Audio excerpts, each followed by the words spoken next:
ಒಲೆಯ ಮೇಲೆ ಟುಸ್ಸಂತು ಮಾವ ನಗೆ ಎದ್ದು ಬಿದ್ದ ಮಾವ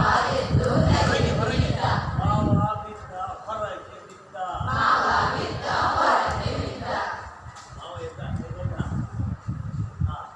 ಯಾರು ಬಂದಾರೋ ಮಾವ ಬಂದಾನೋ ಅಂಡೆ ಅಂತ ಹೊಟ್ಟೆ ಬಿಟ್ಕೊಂಡು ಹಂಗೆ ಬಂದಾನೋ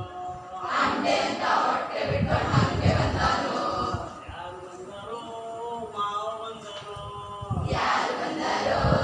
ಮಾವ ಬಂದಾನೋ ಅಂಡೆ ಅಂತ ಹೊಟ್ಟೆ ಬಿಟ್ಕೊಂಡು ಹಂಗೆ ಬಂದಾನೋ ಮತ್ತೆ ಹೇಳೋದು ಬ್ಲ್ಯಾಕ್ ಸಿಕ್ಸ್